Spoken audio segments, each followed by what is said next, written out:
Okay, lower the ROV slowly. Watch the starboard line. Roger that, coming down.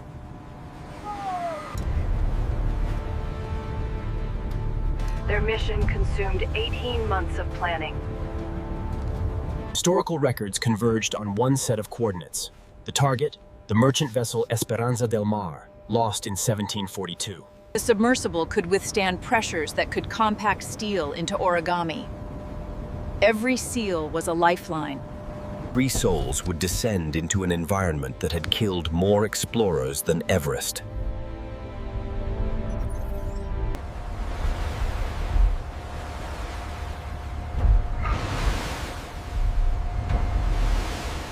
Timing was critical. Release on the wrong part of the cycle, and the impact could be catastrophic.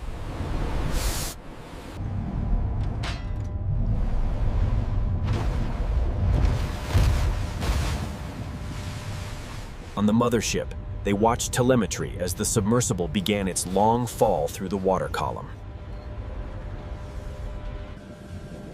The ocean revealed itself in layers. The first 100 feet held sunlight and life. At 200 feet, the blue deepened. Larger, solitary forms began to appear. The twilight zone swallowed them. Blue became violet, then gray. Their lights became the only sun. True darkness arrived. The ocean pressed against the dome with force measured in tons. This was the realm of perpetual midnight, inhabited by creatures that had never known sunlight. The hull creaked, a reminder that a single structural failure would crush them in a fraction of a second. Bioluminescence became the dominant light. Every organism here existed in a state of desperate efficiency.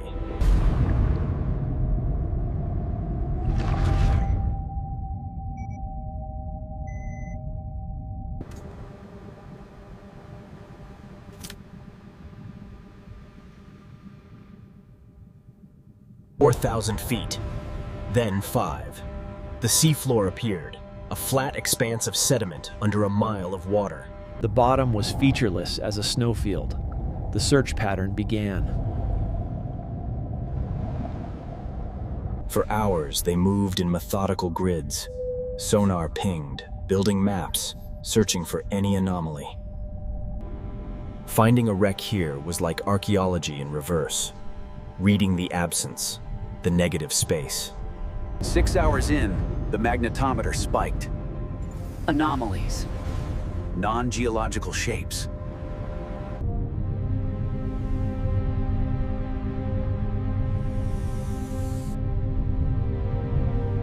The probe brushed centuries aside. Worked timber emerged. A beam, a plank, a ship's bones. They tracked the debris field, a cannon, iron fittings, the scatter pattern of a disaster. 70 yards from the main debris, the magnetometer screamed. They had found it. The treasure chests, their wooden exteries consumed by worms, but iron bands holding the shape. Every step required documentation. Every measurement mattered. The scientific value was immense. Recovery demanded precision. Water jetted, silt clouded, and was vacuumed away. An hour of meticulous work. The chest emerged from its grave. It had waited here for 284 years. The lift lines connected to the mothership above. The basket was designed to cradle the chest during its long ascent. With agonizing slowness, the chest left the seabed. History lifted from darkness.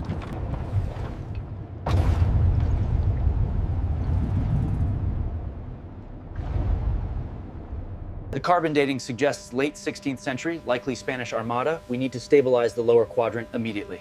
Understood. Applying the polymer now. While the first chest ascended, they returned to the others. Each received the same meticulous attention.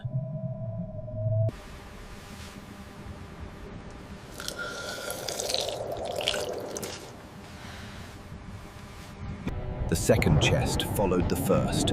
rising through the crushing column of water toward the distant sun. The archaeologist noted subtle differences. These chests had come from different parts of the ship's hold.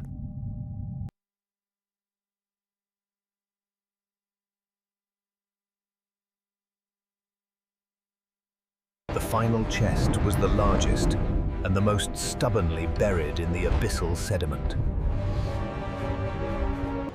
With the last treasure gone, they were done.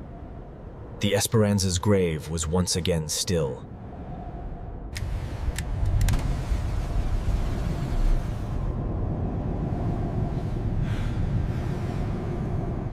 Darkness gave way to the eerie glow of bioluminescence. The hull's microflections reversed. They rose through zones, like ascending through memory. Each layer a world apart.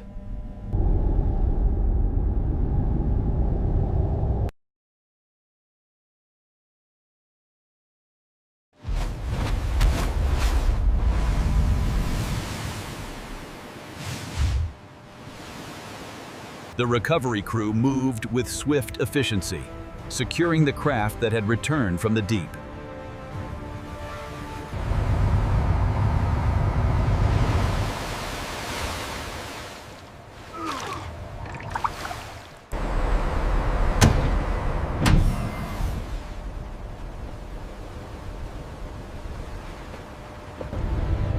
Their exhaustion carried the electric current of success.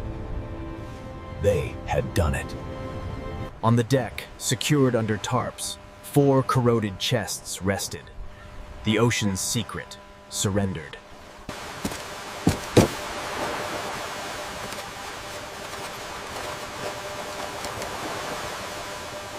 No one would know what lay inside until the preservation process began. The wait was a night long. The following morning, the conservation specialists prepared their workspace, a sterile tent on a rolling deck. Inside, temperature and humidity were controlled to minimize shock to artifacts sealed for centuries. The first chest was positioned. A conservator approached with an ultrasonic chisel, her tool whining softly. The process advanced with infinite patience. The risk of destroying what they sought was ever present. Hours dissolved into the work. The lock mechanism slowly emerged from its oxide cocoon. Then, a click. A sound not heard for nearly 3 centuries. The lock was open.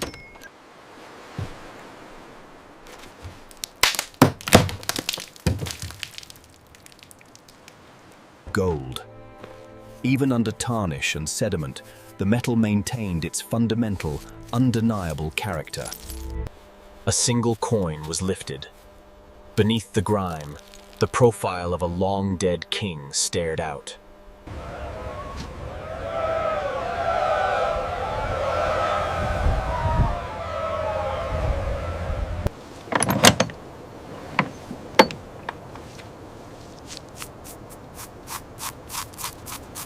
The third held worked objects.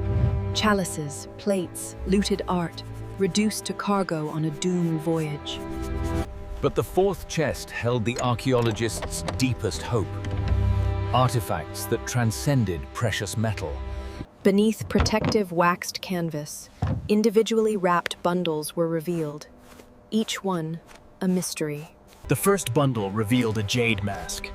Its deep green was still vibrant, the carved face staring across centuries. Someone had carved this with skill and devotion. It had been valued, stolen, lost, and now found.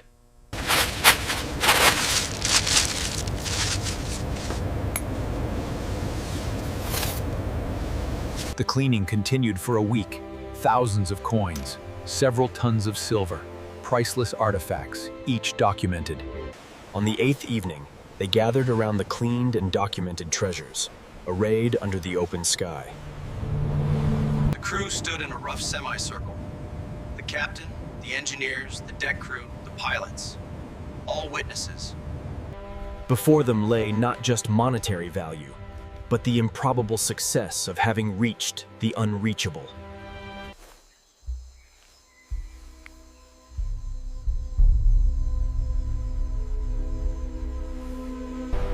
Their faces showed the complex satisfaction of pushing against enormous odds and prevailing through competence.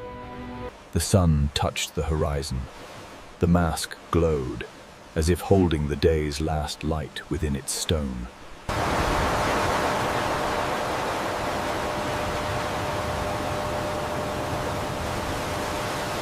As darkness gathered, they remained, witnesses to their own achievement, participants in a rare, profound satisfaction. The weight of the ocean had been measured against human will and ingenuity.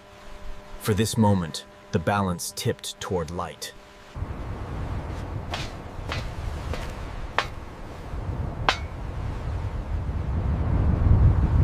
Somewhere in that crushing darkness, the Esperanza had gone down with all hands, taking its secrets.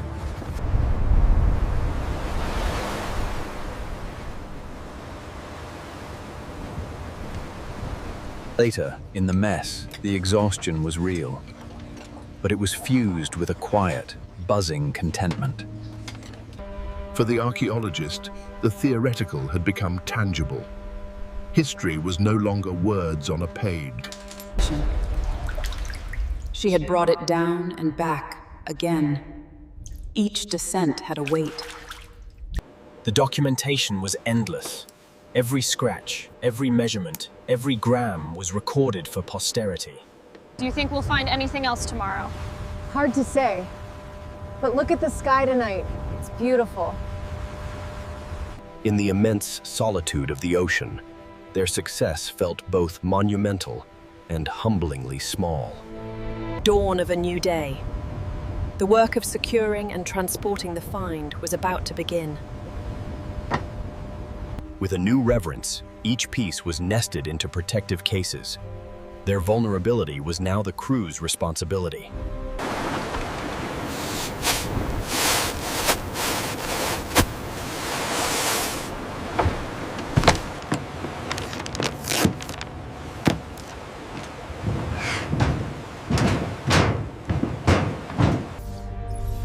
Recovery successful. All artifacts secured. Commencing return transit.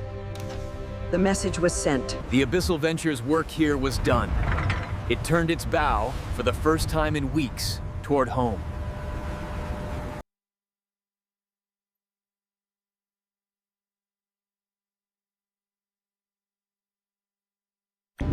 In their minds, each of them would forever carry that first glimpse, the chests emerging from the silt. He kept one coin, not for its value, but as a token, a solid piece of a question he had spent his life asking.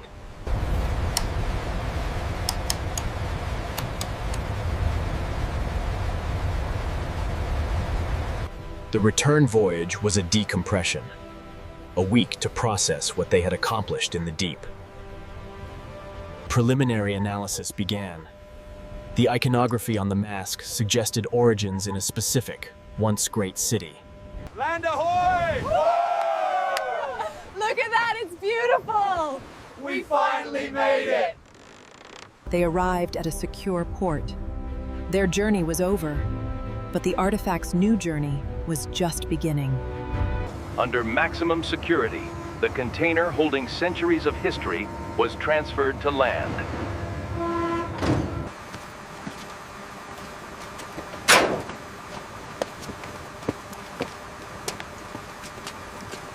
There were no grand speeches. The shared experience was a language they all understood perfectly. The treasure departed for high-security vaults and climate-controlled labs. Its story would now be told in papers, not logs. Months later, in a lecture hall, the archaeologists shared the story. The discovery was now public knowledge. The mask found its home behind glass, no longer lost, but seen. Some returned to the sea. For them, the surface world would always feel a little less real than the deep.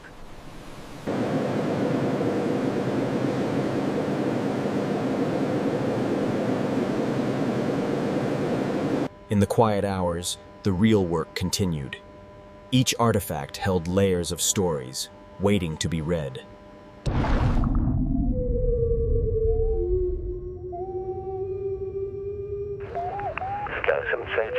Some memories don't stay at sea.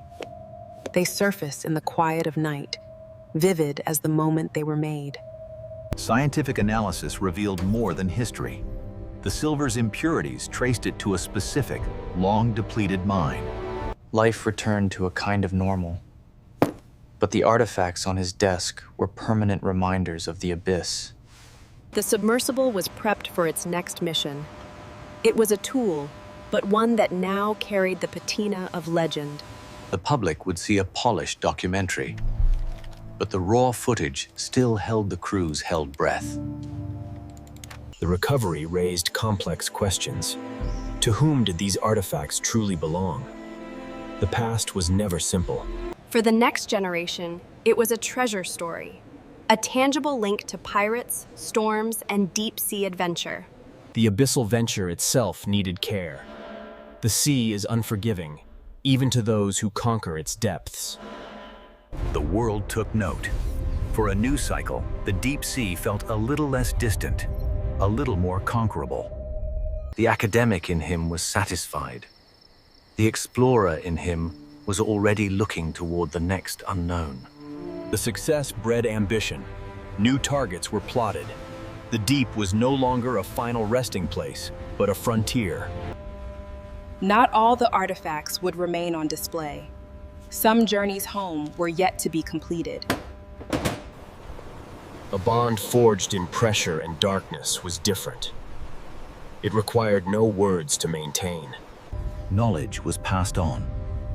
The lessons learned from that dive would inform the next generation of explorers. It was a temporary victory. The ocean's depths are eternal. They give up secrets, but they keep their mystery.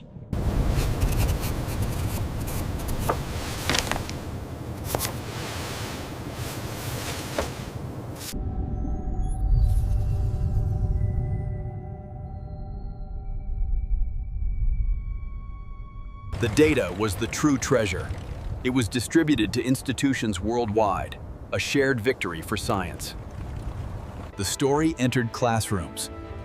For some student, this would be the spark, the beginning of their own journey. Even the silt held discoveries. New organisms, adapted to the extreme, were found clinging to the wreckage. The personal souvenirs weren't gold. They were pieces of the place itself, touchstones to an impossible world. The financial backers slept easier. The gamble had paid off, but the relief was palpable in quiet offices ashore. Restoration was an art of subtraction, removing centuries of corrosion to reveal the artist's original intent. The public saw the triumph. They didn't see the months of grinding work, the storms, the doubts. For some, returning to the deep wasn't the goal. Peace was found in the simple, vast view of the surface. The story inspired art.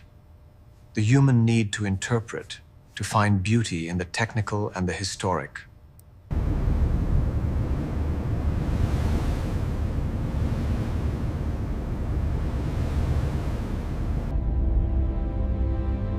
From the grandest perspective, it was a blink.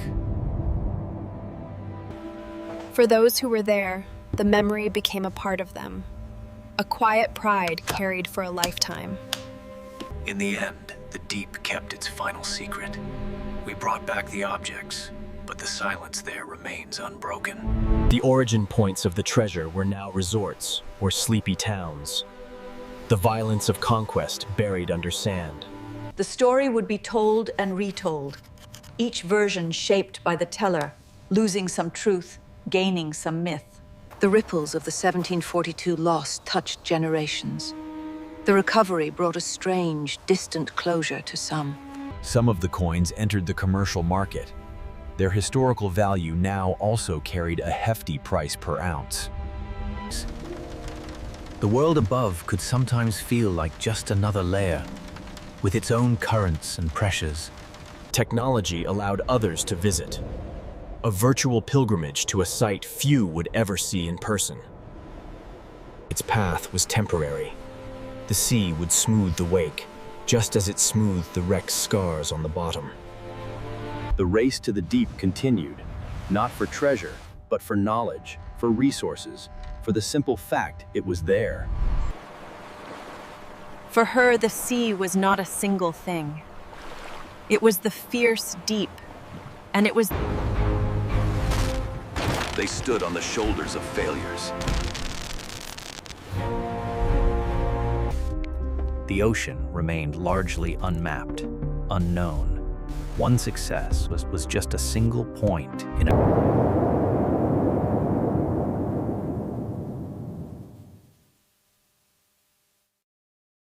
All tools have a lifespan.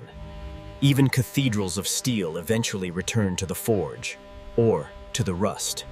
The stories became softer, simpler. A tale of glowing jellyfish, not of crushing pressure and million-dollar stakes.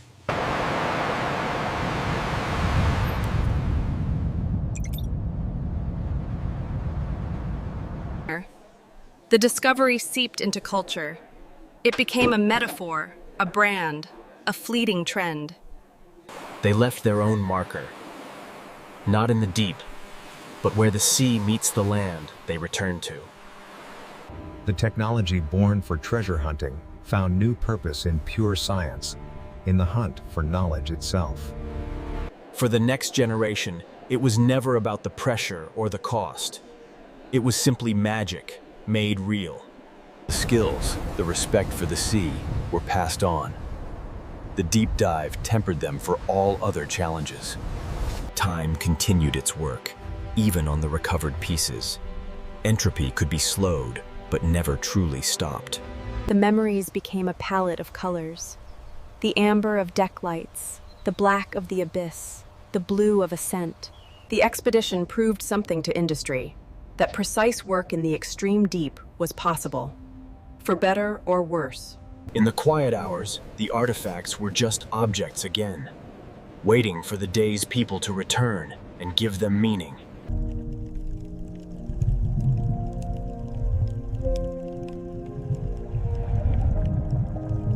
The stories found new purpose, not as boasts, but as gifts, tales of wonder to distract from pain. Artists reinterpreted the narrative. It became a meditation on value, on pressure, on what we choose to bring to the surface. The true treasure of the deep was always the planet's memory, locked in layers of mud and time. For their families, the heroes were just people who went to work and came back with an unbelievable story. The weight is passed on, not of gold, but of curiosity. The next generation looks at the sea and wonders, what's down there? The sea endures. It witnessed the Esperanza's fall. It witnessed her raising. It will witness what comes next.